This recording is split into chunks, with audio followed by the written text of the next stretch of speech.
Good morning, everyone, and thank you for joining us this morning to answer one question. In light of unprecedented challenges brought about by the COVID-19 pandemic, how can we help people with diabetes achieve their treatment goals? I'm Greg Trax, Chief Executive of Diabetes Africa. Diabetes Africa is a non-profit membership organization committed to identifying and promoting innovation and innovators to improve diabetes diagnosis and care everywhere in the world and in Africa in particular. We're grateful for the support of Codex Pharma for the preparation of this event. We're also grateful for the support of the National Association of Nigeria Nurses and Midwives for advertising this event with us, and we welcome their members who are in the room today. We will be hearing from one of their representatives later on in the program. If you have any questions, please don't hesitate to share them with us in the chat window. The speakers and our team will be also present in the chat, and we'll do our best to answer your questions. If we can't answer them during the conversation, we'll do so after the event. Remember that we won't be able to provide any specific medical advice on particular cases. We're only here to share experience and general guidance. And now on to the discussion. Maintaining a healthy lifestyle is recommended to protect our immune system. During the COVID-19 pandemic, having a strong immune system is essential for people with diabetes. Maintaining good control and staying on track with treatment goals can be a matter of life and death.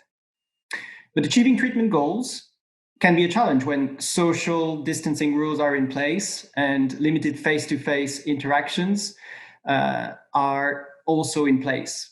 I want to introduce you to our first speaker and highlight an interesting fact about him. Dr. Michael Adeyemi Olamoyegun is a consultant physician, endocrinologist, epidemiologist, and pharmacologist who is also the head of the Department of Medicine at Ladoke Akintola University of Technology, LAUTECH, and LAUTECH Teaching Hospital, both in Ogbomoso, Oyo State, Nigeria.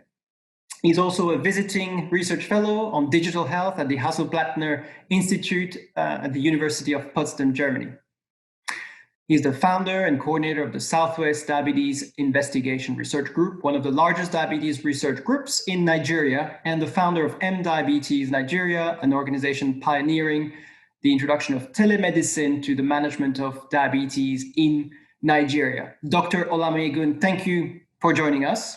Thank you for having me. It's my pleasure. One line of your resume that I have left out is that you've worked for a high-profile petroleum development company in Port Harcourt as a consultant, physician, and endocrinologist for more than 2 years.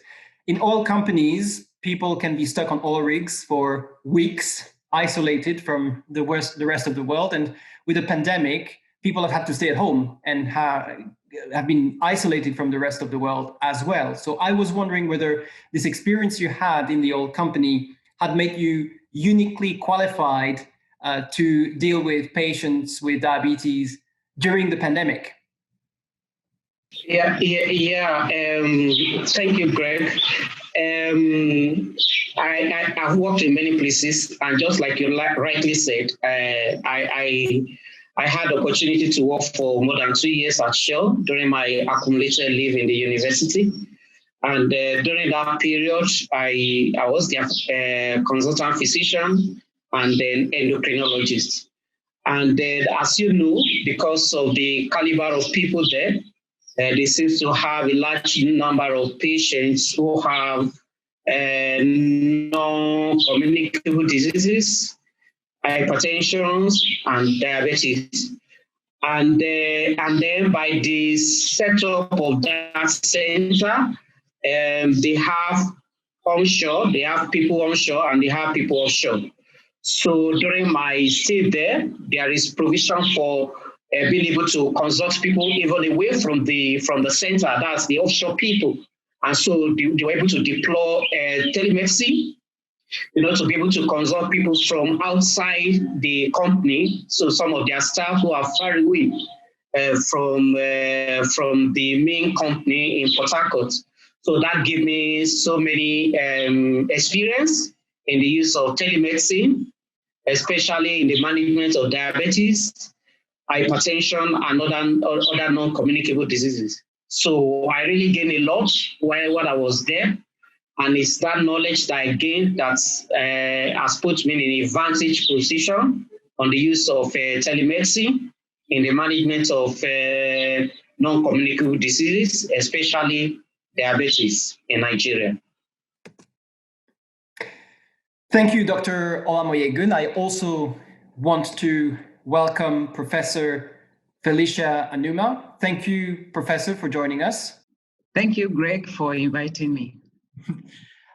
If I may, I will just introduce you briefly.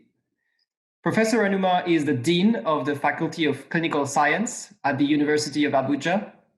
She is also the co-chair of the National Guideline Development Program for the Prevention, Control, and Management of Diabetes in Nigeria, and the chairperson for the expert committee reviewing the National Policy and Strategy Plan for Action on Non-Communicable Diseases in Nigeria. She is an internationally recognized medical specialist in internal medicine, endocrinology, and diabetology.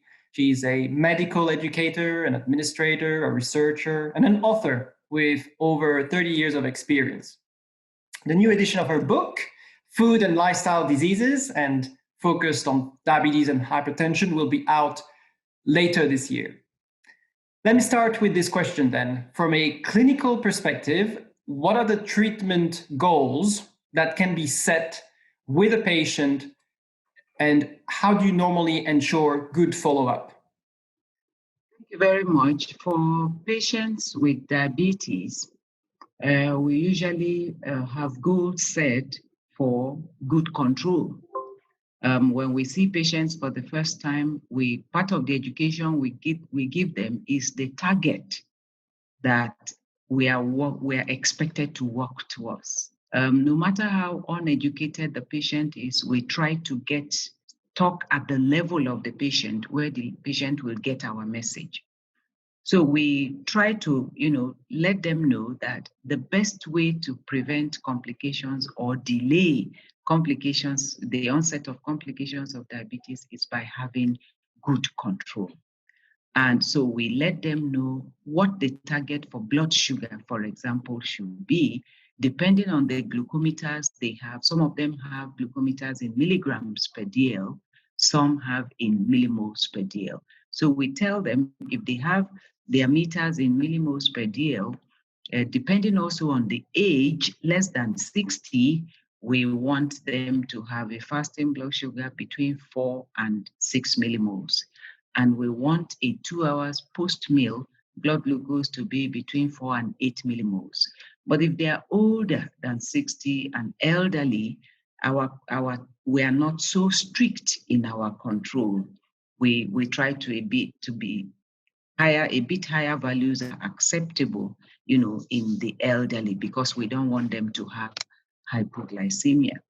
Now we also have target for blood pressure, because we find out that 60-70% of our diabetic patients are hypertensive. So we also have target for blood pressure for them. We let them know that, okay, blood pressure 130 systolic, 80 diastolic is fine, but we can even go lower depending on how much cardiovascular risk factors that they have. And then we have targets for their lipids, values and so on. So we try to find a way to make them understand where we are going and how we can get there. Because if we don't empower the patient, they fall along the way. We may not arrive at the same point where we want to get to. So we have to let them know from the beginning the expectation, what is expected of them as far as control is concerned. Thank you. Dr. Olamoyegun, how do you approach goal setting with your patients in normal times? Okay, so whenever you see or you have a patient with diabetes, it's always good right from the first time that you meet with the patient, to have goals or targets, what you want to achieve in that patient. But it should be made known that it's not something that the physician or the healthcare provider, will do alone. It's usually done in conjunction with the patient if you are going to get the desired goal. As you know, in patients with diabetes, the care of diabetes rests quite majorly on the patient itself. More than 95% of the time of managing diabetes is spent away from the physician or away from the healthcare provider. So it's always good for the patient to know what to do and what not to do if they are going to get good goals. So having established that, so you need to set goal. The goal that you need to set must be all-encompassing. And so what I mean by that is not just get your blood sugar control alone. No, the management of diabetes go beyond blood sugar control alone. So you are going to set goals as regard what you want the blood sugar of patients to be, both the fasting and then the postprandial, that's the one after food. You need to set goal about what you want the patient's blood pressure to be, especially if patient has diabetes. You need to set goal about the weight of the patient. So if patient is obese, your goal is to make the patient lose some weight and achieve a near normal weight. And if patient has a good weight or the weight is within normal range, you want the weight to remain like that. Your goal must also involve, cholesterol, the different fractions of cholesterol. What do you want the patient total cholesterol to be? What do you want the patient's HDL cholesterol to be? The LDL cholesterol to be? And then the triglyceride level to be? And then your goal must also be, that patient will not, if it is possible, to prevent development of complications in that patient, whether microvascular complication or macrovascular complications.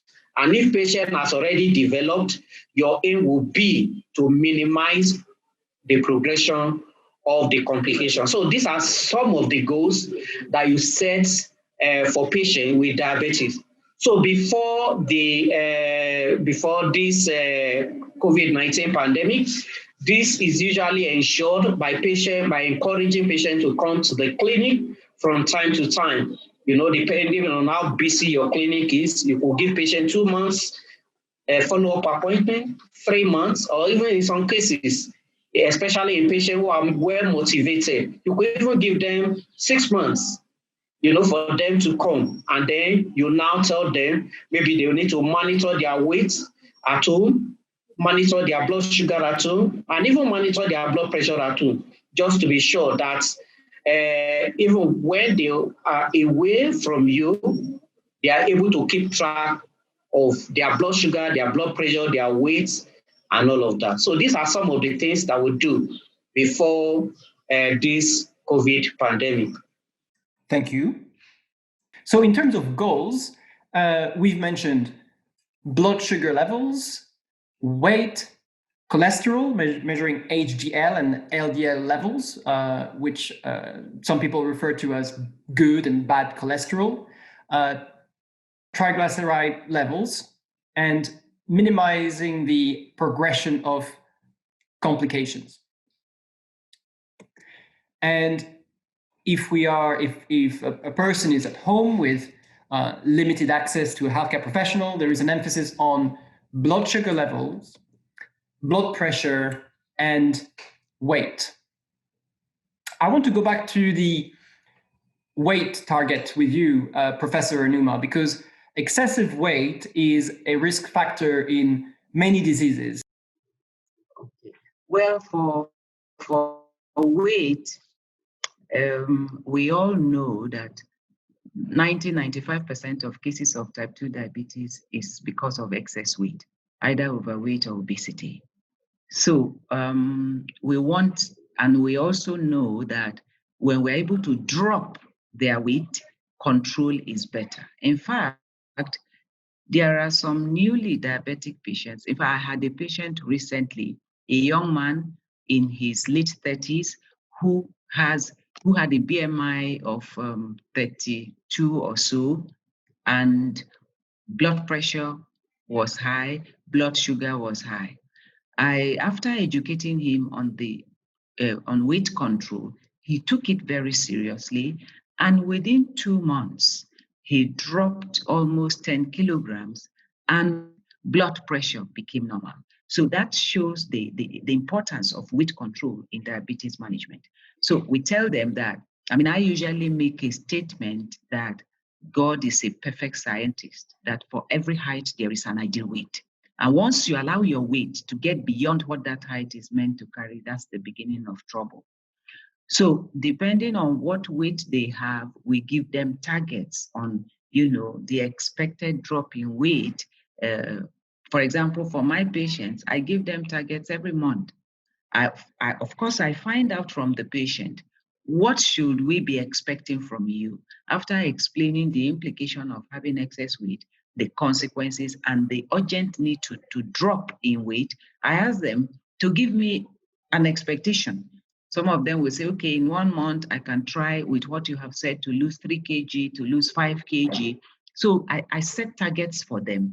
And many of them try actually to, meet up to that target. So what we do is to set targets for them. We know what their expected weight should be, and then we can set targets, and on a monthly basis, see, even when they don't meet the targets, we still encourage them. We still encourage them that, okay, let's say they said they were going to try to drop 3 kg or 5 kg in a month, and they were only able to drop 2 in a month.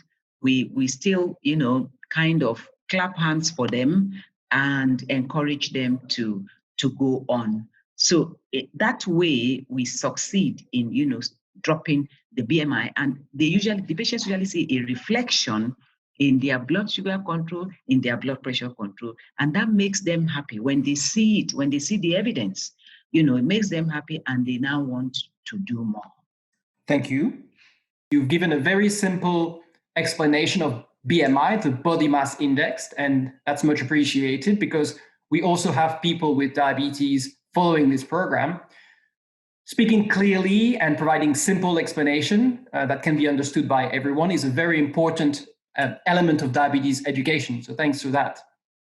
Dr. Olamoyegun said that setting goals is not something that the physician would do alone. Is there anything else that you do to get people on board with their treatment goals and empower them? I've heard you in the past talk about transforming patients into part-time physicians. Is that right? All right. Okay. What I was saying, I said that for you to get the cooperation of the patient, you have to let the patient know how important he or she is in the team managing diabetes. We explain to them that, it is not just one doctor that treats diabetes. There are various aspects of quality diabetes management that requires other specialists. So it is a multidisciplinary management, so to say. And that in this team, the most important person in this team is the patient. The patient is the most important member of the team. So when you let them see that, there's something it does to them that is positive. It's like they're surprised that, am I important in my management?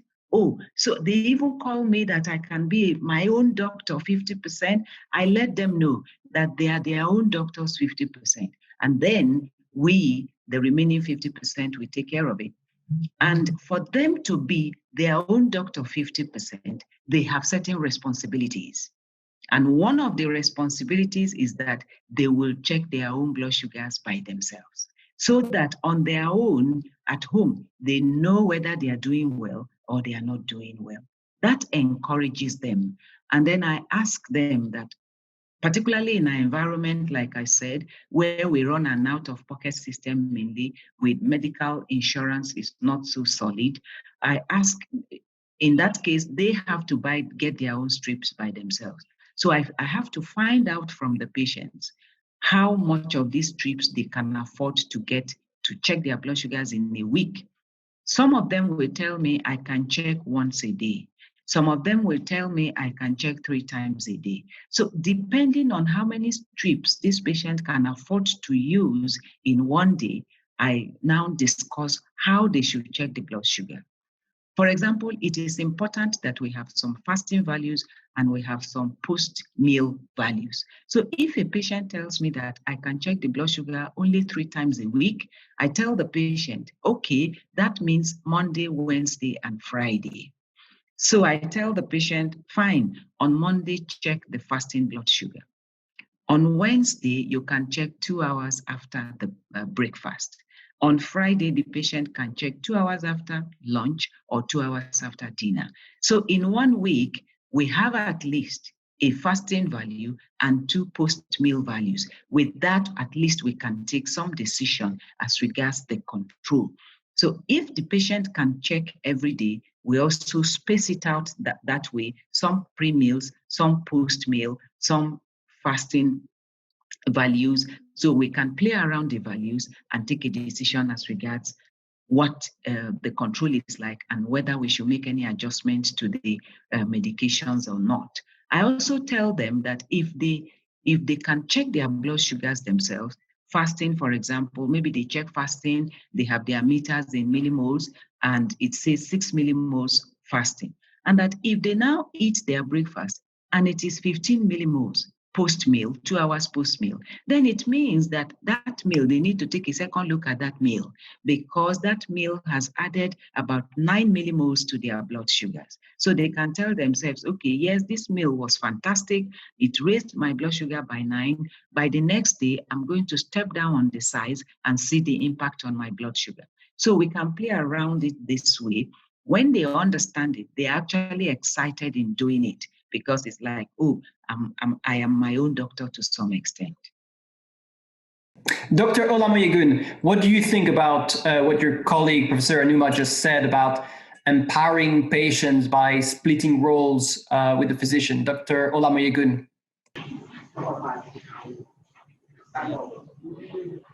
Can you hear me? If I got your question right, yeah, I agree entirely with what she said. You know, and just like I said before, if you want patient to achieve all the goal sets, then that patient must be well educated. Must be well educated about what diabetes is and the various ways of managing this condition. So you need to educate patients effectively.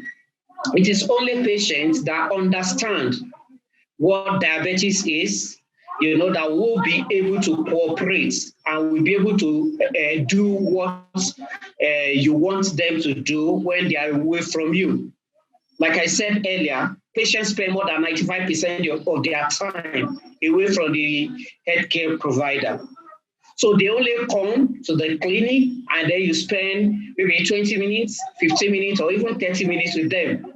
And then the remaining period is spent away from you. So when they are away, so if they have not understood what they should do, then it will be very difficult for such patient to achieve the set goals. Okay, so and so what are these goals that you want patients to do? Some people they have used an acronym 5 M's. 5 M's, you know, to describe what you want patient to do. The first M is meal. So that means you need to tell patients about what type of food they need to eat, what quantity of food they need to eat, what time of the day do they need to take their food, and all of that. The second M is monitoring, and that you are talking about self-monitoring of blood glucose. So you need to encourage patients, especially those who are on insulin or other drugs that can predispose them to hypoglycemia, or those people who are prone to having hypoglycemia, you need to tell them how they need to monitor their blood sugar and the frequency at which they will need to monitor their blood sugar. The next M is movement. Movement. And so you are talking about exercise. We know the role of exercise in the management of diabetes cannot be overemphasized. When patient exercises, it helps them to reduce their weight. It helps to reduce insulin resistance. It increases insulin sensitivity and make whether insulin or whatever drug that they use, to work perfectly well. So that is exercise, movement, or motion. The next M is medication. So you want to encourage them about good medication adherence. Studies have shown that patients with chronic health conditions, they have problem with complying with or adhering to medication. So you need to tell them about the importance of medication. And then the next is modification. That's lifestyle modification. So you need to tell them about, what and what do they need to do. They probably might need to adjust some areas of their life in terms of what they eat, in terms of where they go, in terms of their medication and all of that. So if you encourage them and you let them know the reason why these things need to be done, then they will comply. They will comply. And if patients are able to do all of this, then it will, like I said earlier, it's going to reduce the frequency of them developing complications. It's going to improve their quality of life, and they are going to do well even with their diabetes condition. So 5 M's to keep in mind for a successful follow-up: meals, monitoring, movement, medication, and what you called modification or mindset. Changing the mindset is important.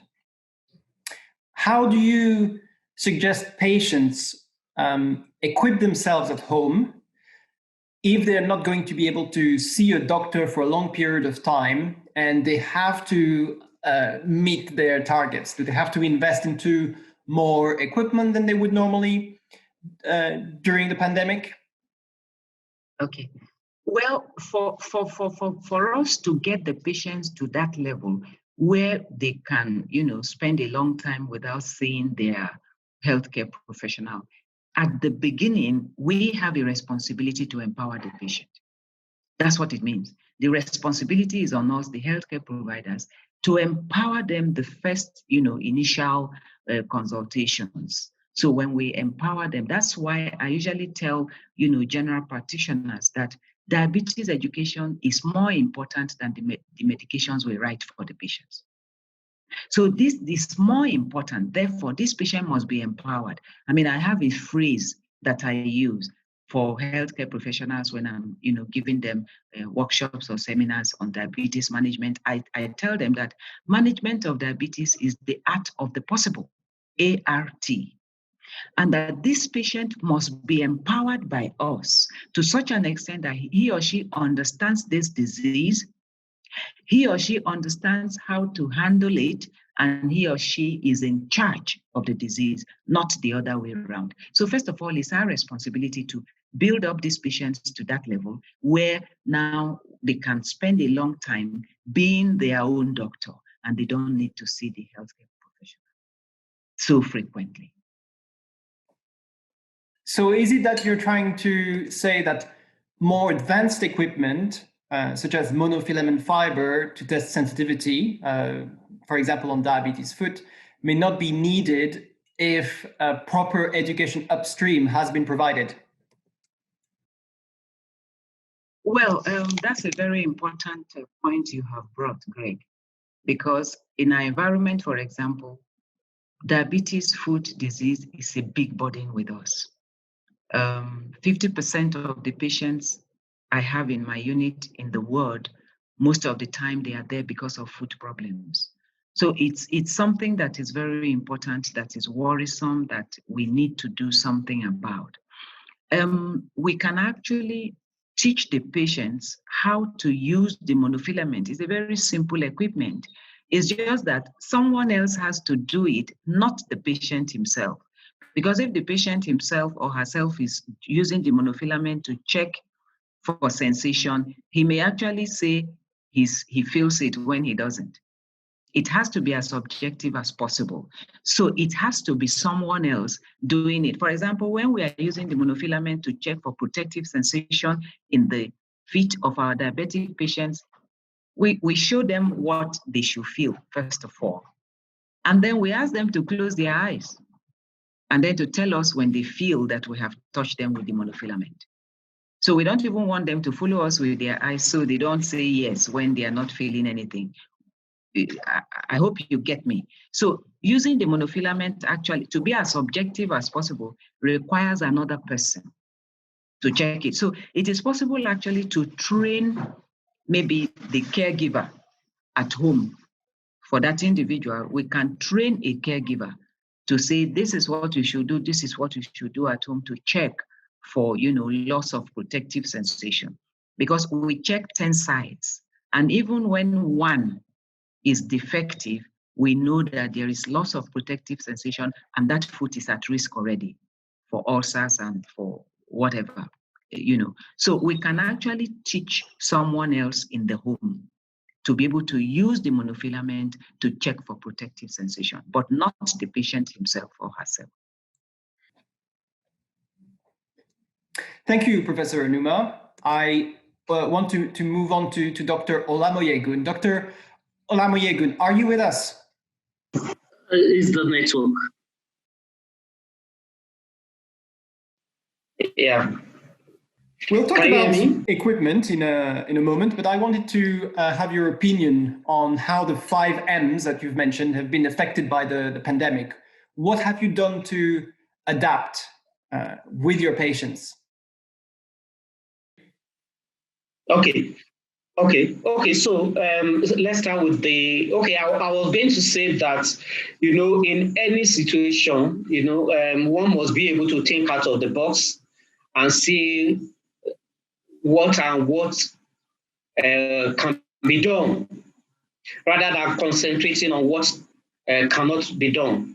So during this pandemic, we have, in our own little way, tried to deploy the use of telemedicine, even though at its rudimentary stage, to see how we could still get in touch with our patients. Okay, so we'll start with medication. So patients, since while seeing patients, we have their data, we have their phone numbers, which we used, to get in touch with them. So you could call your patients to find out how they are doing, and you make your number available to them, so that if they have any problem, then they can call you, and then you can explain to them. For example, maybe they've exhausted their medication, you could tell them to take the picture of the medication pack, and then they send it to you, so you might be able to know what medication they are taking, even for those who are not educated. For those who are educated, they will probably know the name of the medication they are taking. And so if they have exhausted it, you could prescribe the medication, over the phone, and then they can go get the medication. So that's one of the ways by which we were able to walk around the limitation. The other thing that we did is to use, especially for some of our patients who have smartphones, with smartphone, you could even do video conferencing or video call. So they see you, you see them, and then even if for some of them who are developing maybe they are developing blisters or foot ulcer, you could ask them to take the picture and then send the picture to you, or you could ask them to point the phone camera to the picture you see from where you are. Of course, it might not be as good as if they were with you, but at least it's much better than no. So the use of smartphone, same with even the diet that you were talking about, that's meal. So you could tell them to take the size of the food that they take, and then you see it over the phone and say, oh, this amount of food you are taking is too much, like that. So that's some of the things that you could do. We told them that, okay, maybe they went to do their test, they send the results to you and all of that. And you look at their blood sugar profile, their blood pressure profile, and then you can give advice as necessary. For those of them who are well educated, there are many free diabetes applications that could be downloaded from their phone. And with that, this application, diabetes application, you could even manage them as soon as they check their blood sugar. The result of the blood sugar is uploaded to you, at real time, and so you could intervene at that time. But you know that many of our patients are poor, and so a good number of them are not educated. So this could only be possible among the few of our patients who are educated and are well motivated. So these were some of the things that we were able to do during the lockdown. And then we hope that even with the easing off of the lockdown, this telemedicine aspect of it, we can continue to deploy it because it has actually come to stay. So we don't want to have to wait until when there will be lockdown in future or something like that before we improve on the use of telemedicine in the management of diabetes patients. Professor Anumah, what is your take on these 5 M's that we have been discussing? Well, it's very, for example, we talk about monitoring. It's a challenge really because monitoring is very important for them. If they can't see their healthcare provider and they can't monitor the blood sugar, that's a big issue. Somehow, the family members have to support this person at least to be able to get a meter and some strips to check the blood sugar. Yes, the patients can't see the healthcare providers routinely, but for example, in Nigeria, the emergency departments of the hospitals were open, are functional. So that at least if this individual checks blood sugar at home and is very high, he or she can actually get to the emergency of the hospitals and will get attended to. In fact, we have had to admit so many patients, during the lockdown for hyperglycemic emergencies. And we take them in, manage them. And when they are okay, we discharge them home. So even during the lockdown, the emergencies were open. Up to this moment, the emergency departments are open. So the patients have to be able to at least in some way check the blood sugar. Even if it's once a week, they can. Check it once a week, and once they record a value that is very high, then they have to come to the emergency. Also, they have to be able to check their urine test. They have to be able to do urine tests to check for ketones, particularly those with type 1 diabetes. Because once there are ketones in the urine, we know that there is trouble. They should report at the emergency. And of course, if it is possible to get the SPIG, since we know that 70% of our diabetes patients are hypertensives, we can have the blood pressure measuring equipment. They can also check their blood pressures at home. And if blood pressure becomes very high, they should report at any of the emergency departments of the hospitals nearest to them. Thank you, Professor. So, Dr. Olamoyegun, in light of that, what is the basic equipment that patients should have with them at home? I'm guessing it'll be centered on monitoring. You know that studies have shown that self-monitoring of blood sugar, which we call SMBG, it's been shown that it actually improves patients' blood sugar control. especially among those who are on insulin. So the place of self-monitoring of blood glucose cannot be overemphasized. Apart from the fact that it enables patients to know what their blood sugar is, it's also a way of co-opting patients, into management of their own diabetes condition. So when they check their blood sugar, you are empowering them to know how to monitor their diabetes condition. So, but with during the lockdown, or governments actually permitted pharmacies to be opened. It was considered to be part of essential work. So pharmacies were not locked down; they were not closed. So even during lockdown, patients were still able to have access to getting their strips, their glucometer strips, to continue to check their blood sugar. And for those who are well educated and well motivated, and they are computer savvy, they could actually order their strips online, and then it will be brought to their homes to continue to monitor their blood sugar. So there is no substitute to patients monitoring their blood sugar, no substitute. Now, the other equipment that we are encouraging patients to get now, in addition to their blood glucose, their glucometer, is that they should, if it is possible for them to get smartphone. From what I have said, there are many things that one can do with smartphone, that patient can do. There are so many ways by which smartphone use can help in managing their blood sugar or their diabetes. I told you about using it to take a picture.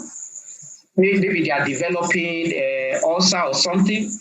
They can use it to take their diet portion, and then they can send it to the doctor. They can use it to snap their drug medication, and then send it to the doctor. And apart from that, they can also use it to download so many apps, with which they can input their blood sugar, their blood pressure, their pulse rate, their oxygen saturation, and then send to the doctors. And then the doctors can have a look at what has been sent, and then can give them feedback as to what to do and what not to do. So these are some of the things that people are now saying. Glucometer alone might not be enough, especially as we are entering into this telemedicine era in the management of diabetes. But the use of smartphone will be a good addition to glucometer. How has the pandemic affected access to these basic pieces of equipment, Professor Anumah? Well, the pandemic definitely affected access to the equipment and access to strips. There are those who had strips initially, but particularly during the lockdown, they could not get, strips. And also those who maybe their meters have expired also, they could not get new ones to buy. And again, the cost, affordability was also an issue. So in various ways, the pandemic affected diabetes control somehow by patients not being able to get as enough strips to check their blood sugars as frequently as they should. Thank you. I now want to ask you to take a listen to a testimony that we have recorded earlier. It's coming from the UK, and the speaker is Fatim Olisakwe, who's a healthcare professional and also a nutrition coach. And in this testimony, she is highlighting some of the changes that some of her clients have made. So my name is Fatim. I am originally from Ivory Coast, which is in West Africa. And I'm a healthcare professional. I also coach on a healthy lifestyle, which is not the conventional way of coaching, exercise and eat well. I'm very more on let's look at our ancestry and see what they were eating and why they did not have the disease that we have. The coaching thing came about because I was very, very overweight. I suffered 2 heart attacks, and I had known about a certain way of eating known as the ketogenic diet. And basically what that is it forces your body to go into ketosis by burning its own fat. And that happens when you reduce the amount of carbs that you eat and the amount of sugars. And so I trialed it a few years ago now for about a week. And that week I had lost 5 kilos. I felt amazing, but I didn't know much information about it. So I just kind of went back to my normal way of eating. And in February 2019, I made the dedication. And it only started as a joke because a friend of mine was like, oh, let's try to be sugar-free for February. And I thought, oh, great. That's, because you try all these challenges, all these things for fun. And you're like, well, yeah, fine, we'll do it. And I started to look at ingredients in food because I thought, okay, right, if I'm going sugar-free, I need to start looking at tin tomatoes, regular things that you buy from the supermarket that you won't necessarily think there's sugar into. Ketchup, barbecue sauce, all those kind of things. And so I was like, right, I think I'm going to have to go keto because literally everything has sugar in it. Now, personally, I was not diabetic, but through coaching people, I did find that a large population of Africans were. And I thought, but hang on a minute, I am following a lifestyle where, okay, fair enough, I've lost a lot of weight, but there's been a lot of health changes in my body, i.e. my heart is better. I'm finding I have more energy, better sleep, better cognitive function. There was so much more than just a weight loss thing. And so I started talking to my African fellows about it. And I was like, oh, guys, you need to try this. Everyone needs to try this. And I had 2 clients that were diabetic. One was taken off their insulin within lockdown, and that happened within 8 weeks. And the other was they reduced their insulin. And I just thought, if this can happen in lockdown, then anything can happen after lockdown. So, Professor Anumah, I want to start with you. What is your take on this? Well, my take is this. At the beginning, I made a statement that for every height, there is an ideal weight. And once we allow our weight to get beyond what the height is meant to carry, then we are looking for problems. I made that statement. And for us to maintain metabolic balance and maintain health, we need to burn the calories we take in. If excess weight comes, for example, I tell people that the issue of weight is simple economics. When our input is more than our expenditure, then we have an imbalance that we settle as fat. And we know that the fat cell actually is the most dangerous cell in the body because it secretes all kinds of toxic things that, result in diabetes, in hypertension, even some cancers are related to the fat cell and so on. So what the ketogenic diet, you reduce the amount of calories so drastically. For example, an average, maybe a 70 kg person requires an average of about 3,000 calories per day if the person is averagely active. But if the individual is not averagely active, cannot take as much as 3,000 calories a day because he's not going to be able to burn it out. Now, what ketogenic diet does is to reduce the amount of carbs so drastically, reduces the amount of carbs so drastically, that there is calorie deficit. So if you have calorie deficit, certainly this individual will lose an appreciable amount of weight in one day, in 1 week, for example. But the issue is this. There are issues with ketogenic diet. Dehydration is a problem because, when we eat, we take fluid. Water is part of the food itself, the food content itself, and also we take fluid in addition. Dehydration can be a problem. Kidney stones can be a problem. There are issues with ketogenic diet, and that's why we will rather support some, change in life diet that is not in lifestyle that is not as drastic as the ketogenic diet. We will rather prefer that. So you're giving a literal health warning to patients before taking on any new diet. Yeah. Because they could have some complications that they can't handle on their own. And also people with diabetes, they already have lipid problems. They have dyslipidemia. So, and ketogenic diet has a lot of fat. So cholesterol can go very high, in them. And at the end of the day, they have problems. They have blockage of vessels, heart attacks, strokes, and so on. Dr. Olamoyegun, good to see that you're still with us. Would you like to add anything? Yes, I agree. I agree with what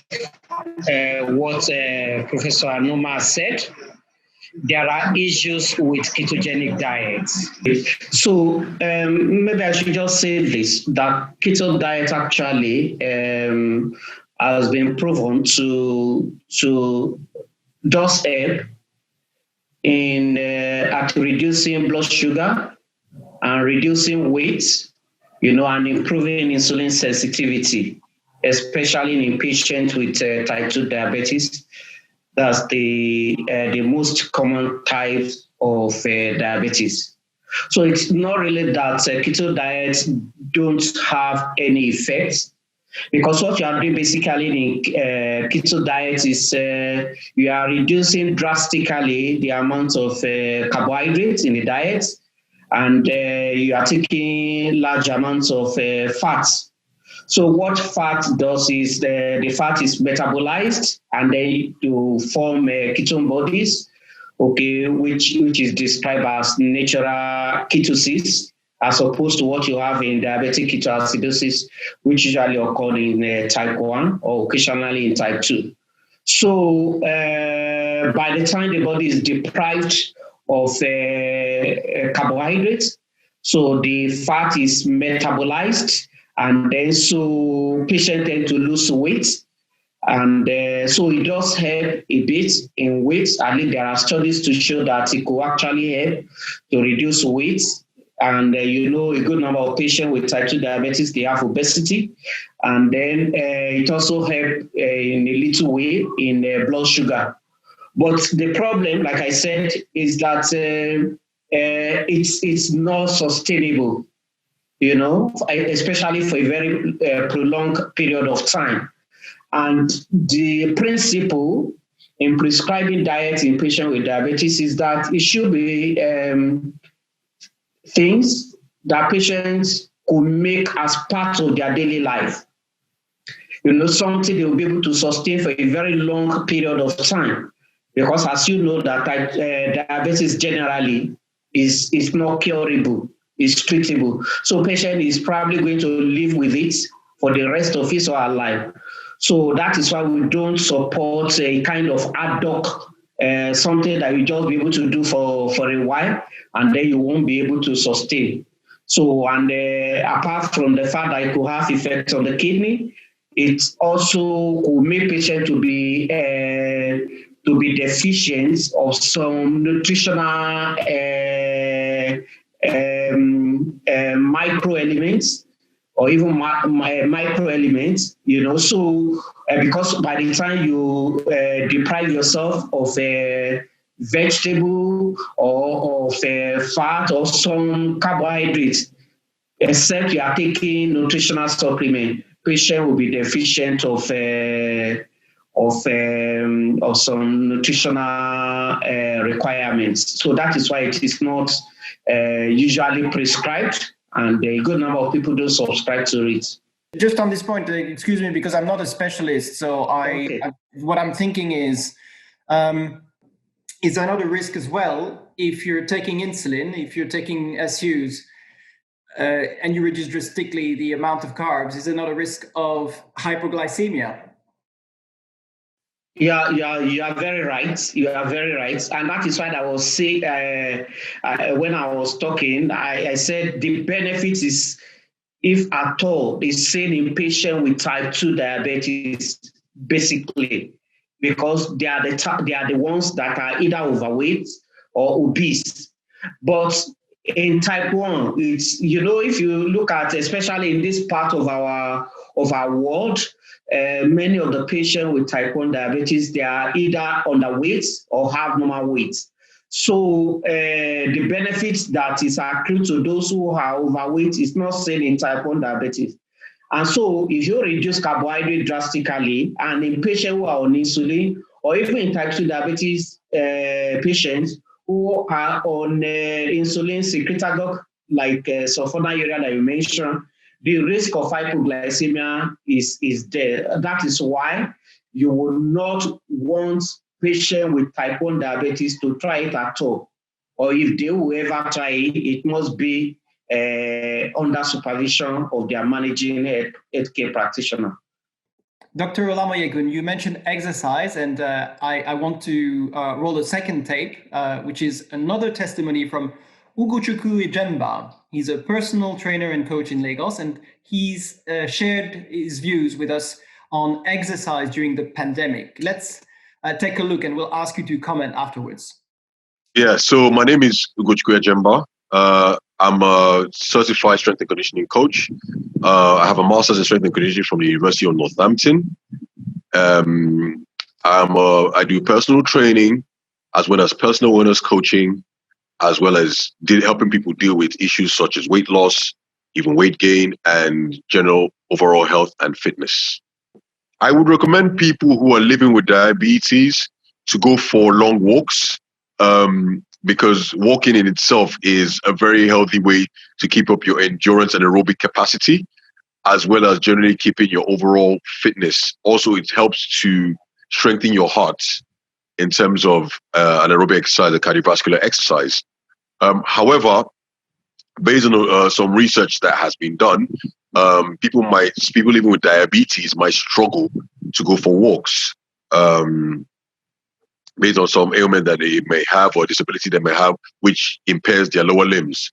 So based on that, what I would recommend is what is known as arm crank ergometry, or basically it is cycling with your arms. So the idea of it is you actually ride a bicycle, but you use your arms to actually do the bicycle. And what that does in an essence is it keeps up your aerobic capacity, helps you build muscular endurance on your upper body. So keeping your fitness together. It does not have to be as strenuous as going to the gym. You can easily get an arm crank ergometer in your home. There are ones that go online, and it's something that is affordable, and you just mount it on your table and you simply cycle with your arms like you would do a bicycle. And one of the major benefits of that is that a lot of research out there has argued that arm crank ergometry has what is known as the transfer effect of training. Thereby, what it means is by cycling with your arms, you're not only strengthening your arms, but you're also strengthening your lower limbs to a certain degree. So it gives you almost an overall adaptation to fitness, which we call a central adaptation to fitness. So, Dr. Olamoyegun, what is your take on this? Yeah, so exercise, it's an important component of diabetes management, because it does it has a lot of positive effects on diabetes management. It will help to reduce patients' weight. It will help to improve insulin sensitivity. And then it's also improve quality of life and help to strengthen the heart. And so, like he said, walking is good, but long walking is not supported. That's number one. Number two, we advise that before patients enrolls or engages in exercise, they need to be seen by their physician so that they can be advised appropriately before they venture into it. And this is basically because, you know, they are prone to, you need to be sure that they don't have anything that will get, that the exercise is going to worsen. We know that some of our patients, they could have neuropathy, which could make their leg to be insensitive, and so they are prone to burns, to injury, and then to developing ulcer. Now, and so that is why patients will need to be advised, and then you will need to check their blood pressure, look at their height to be sure they don't have any blurring of vision that could make them to be susceptible to fall. Now, about the ergometer that he made mention of, I have to be sincere with you. I've not really come across any study to support that as he claimed. But when we prescribe exercise, we are not limiting our exercise to only one part of the body, just the upper part. So the type of exercise that we tend to prescribe is the one that affects every part of the heart, the upper limbs, the lower limbs, and all of that. So if an instrument is just to develop the upper parts, disproportionately compared to the lower parts, I'm not sure that will be the best exercise that I'm going to advise patients to key into. Okay, but we know that any exercise that will help build the muscle, you know, could probably be could have positive impact on diabetes management, because by the time you are developing muscle, you are reducing fat. And then we know that muscle burns glucose faster than fat. Muscle burns glucose faster than fat. So, so it may be important, but my concern is just, it's restricted to developing the upper parts without corresponding development of the lower parts. I wanted now to share with you a message from Comrade Blessing Israel on behalf of the National Association of Nigerian Nurses and Midwives. Mrs. Blessing is shedding light on the important role of nurses with regard to the care of patients with diabetes during the pandemic. I am Comrade Israel Blessing.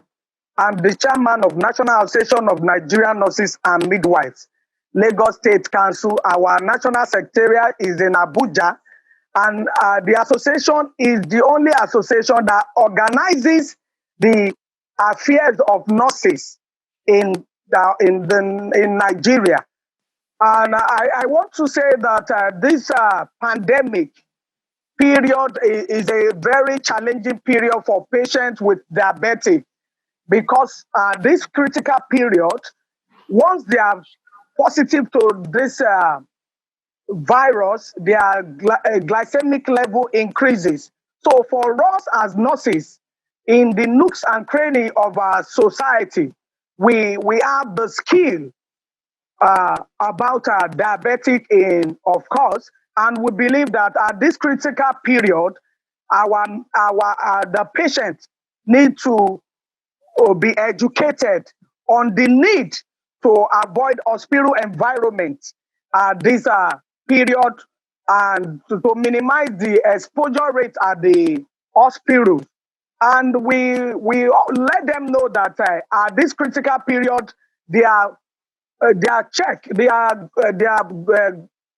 glucose level must be checked on daily basis.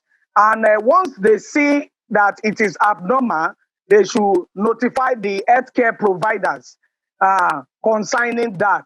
And we have a glucometer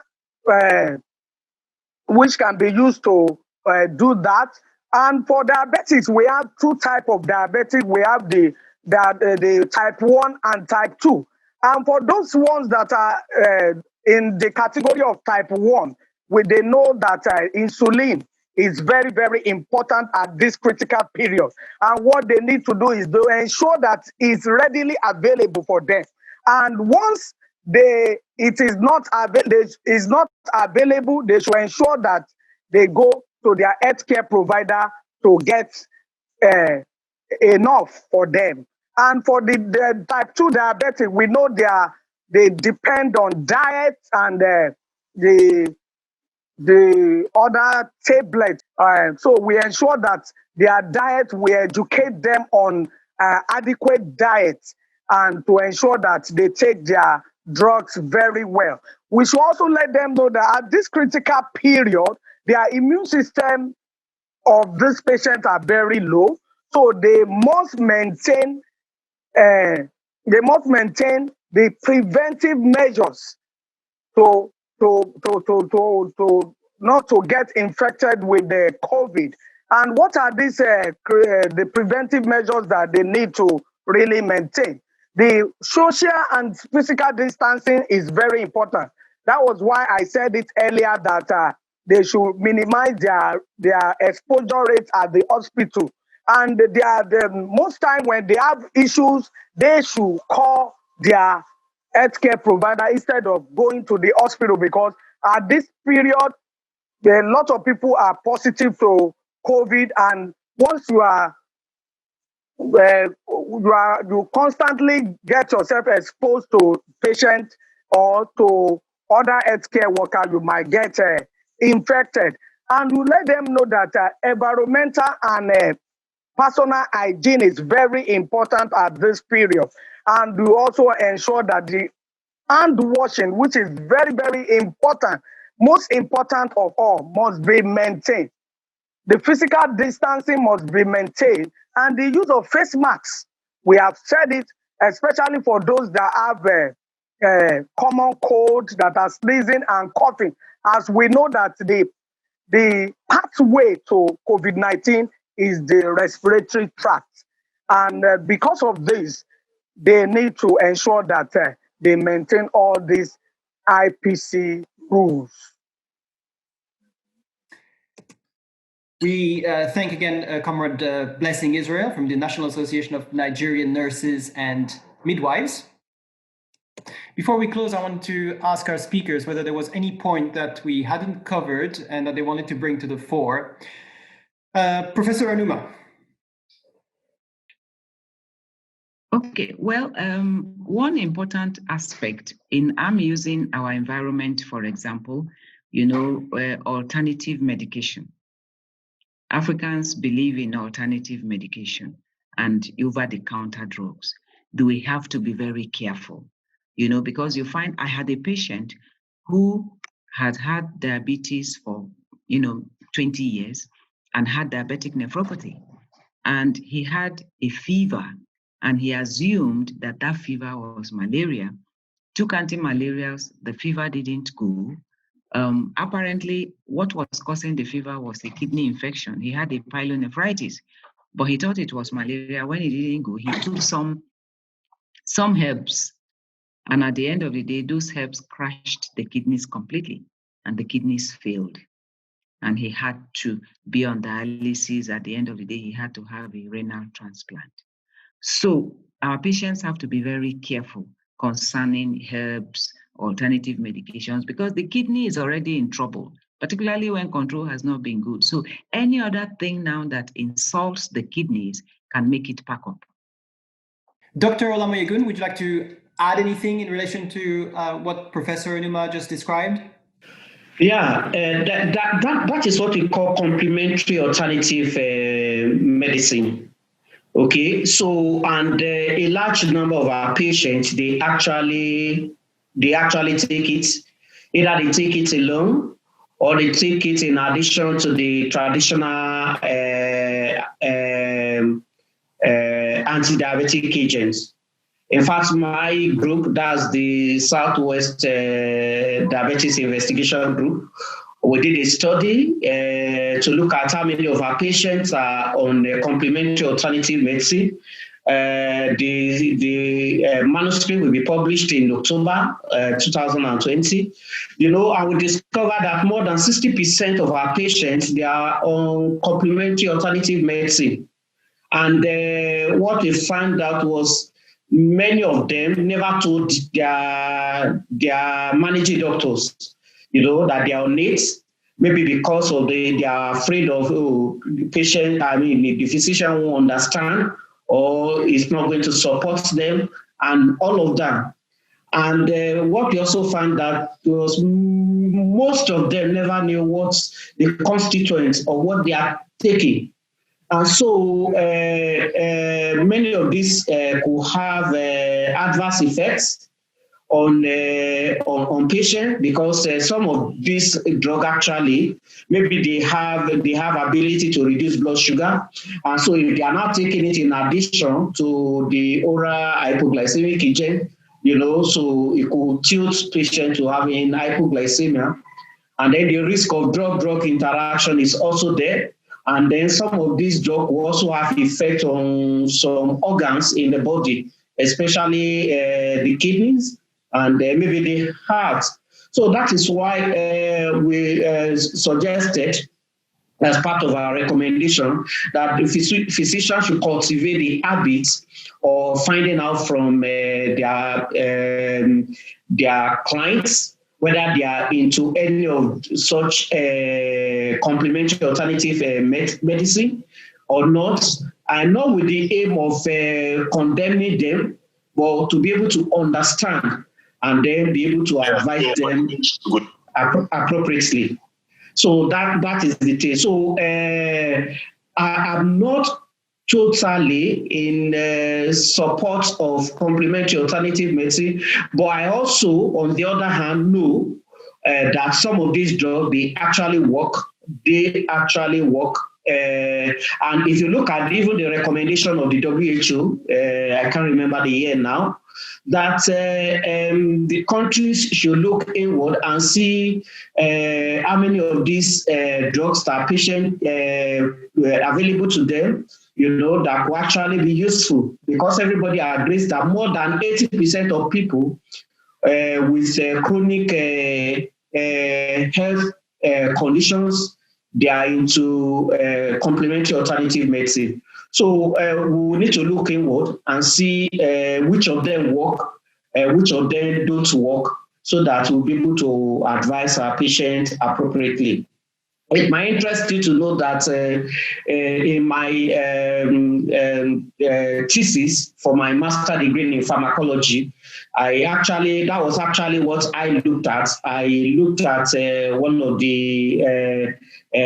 the complementary alternative medicine or herbal preparation that patients take commonly, and I looked at the effect of that herbal preparation on blood sugar, but I did that in rats, to see whether it does work.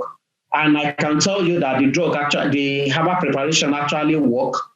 But it's not just that a drug work. You want to see the effects of the drug on some major organs. So some of these drugs work. So the physician will need to look at some of them that work with the aim of advising patients appropriately. Well, thank you so much. It's certainly interesting that the Southwest Diabetes Investigation Research Group has looked into this. And so you said we'll be publishing an article on the topic in October. In October, yes, by West African Medical Journal. Thank you, Dr. Olamoyegun. We'd like to share some closing thoughts. So, number one, I want both the physicians or the healthcare practitioner managing patients with diabetes, as well as the diabetic patient, we need to look for and think of newer ways of engaging in patient managing their condition and then physician managing patients.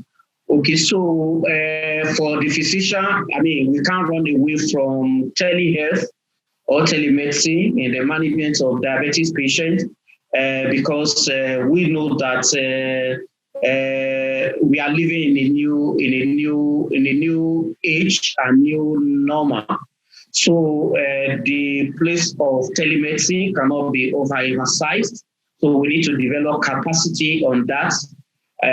We need to encourage patients that apart from their glucometer, it will help them if they can get a phone mobile phone, especially smartphone, because with that, you will be able to better communicate with your physicians, and healthcare providers, even if you are unable to be seen face to face because of restriction.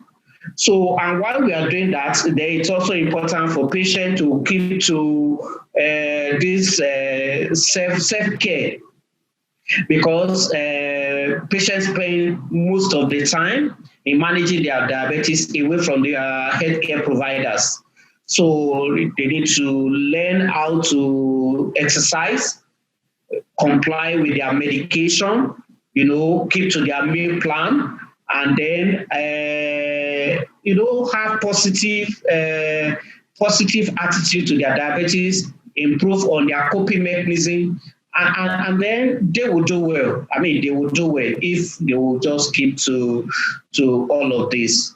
We know it's not easy managing diabetes, but if patients will do what they should do, in addition to whatever things that their healthcare providers tells them, they are going to do well. This brings us to the end of the formal part of this meeting. I would like to take this opportunity to thank once again our speakers, our special guests. Thank you very much, Greg.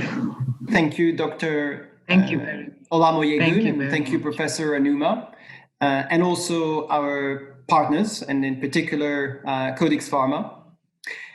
I will now leave the floor to Bernadette Adelicatrax, who is the founder of Diabetes Africa, and she will have a look at the discussions that have taken place on the chat. I look forward to seeing you again very soon. Thank you. Hello, everyone. It's great to have you here on this event this morning, run by Diabetes Africa and support by Codex Pharma Limited. Thank you very much. In terms of the summary of what's been going on in the chat, we've had quite a lot of questions about diet and nutrition in diabetes. And it can be a little bit complicated and difficult to understand what should and shouldn't be eaten with people who have diabetes. But one of the major things that has already been discussed by the speaker is if we're doing a specific diet, such as the ketogenic diet, for example, it's important to have a discussion with your healthcare professional before going onto this diet. It's also important to ensure that there's monitoring of not only blood glucose, but also blood pressure and weight. But we will be having a future event focusing specifically on nutrition and diet in diabetes. So we will make sure that we touch on that topic in more detail. Another question, a lot of questions we had privately were about targets. And it's clear that a lot of people are not fully aware of what their blood glucose target should be. And that can be particularly difficult during the pandemic when we have less access to doctors and nurses. So another plea is to reach out to your healthcare professionals. We'll also be producing some content online for people to have a better idea of what their diabetes target should be, because that's very important. As you know, throughout the session, we've been doing a poll, and we can share some of those results with you now. So in terms of monitoring, we asked how many people have access to monitoring. And we can see that the majority of people do have equipment at home. And most people have blood glucose meter rather than a CGM device, which is continuous glucose monitoring. But quite a big proportion, about 40% of people, don't have enough access to the strips that they would like because they're too expensive. So that's clearly some areas that we have to work on. It's great that most people have blood pressure meter at home and unfortunately don't have weighing scales, and that's the majority. So that's one area that we need to look into. But most people, thankfully, know what their blood glucose and blood pressure targets are, although I had quite a few people in the comments saying that that necessarily wasn't the case. If we look at foot care, which is one of the big topics, because as we know, diabetic foot and the complications is one of the biggest killers of people with diabetes. About 50% of people say that they check their feet regularly and they do it themselves. with other people saying that the healthcare professional does it on their behalf. But actually 20% of people answered that they don't check their feet, and no one else is able to check their feet for them. Thankfully, the most people are saying that they're not aware of having any foot complications before, but it's difficult to say because a lot of people who answered don't have the test, which is the monofilament at home, to check their feet. So we see here a gap in the need or the ability of people to effectively check their feet. If I do one final, which is looking at access to medicines, which has been quite a difficult area for some people. Most people have been able to get their medication during the pandemic, but we can see, unfortunately, that about 30% of people are struggling to get their medication because they couldn't leave their home. And that is potentially a very dangerous situation, especially as we know diabetes is really bad for the health and can be a killer. Thankfully, almost 90% of people have been able to access their insulin, and but unfortunately a significant proportion, 50% of people are having to pay out of pocket for the medication. And especially when some people are losing their jobs or are not able to work at this time, that's something that we need to focus on. And finally, an interesting question, which is what should we focus on for the next event? It's clear people would like to know more about nutrition in diabetes education, and foot care in diabetes as well. So we are hoping to do more events on this topic. Finally, before we close off, I want to say thank you on behalf of Diabetes Africa and Codex Pharma who supported this meeting. We offer membership packages where we can share information, further events like this, and we hope that you'll sign up to be part of our community and join in future events. We hope you have a fantastic day, and we hope we've enjoyed the event. Have a lovely weekend. Bye from us.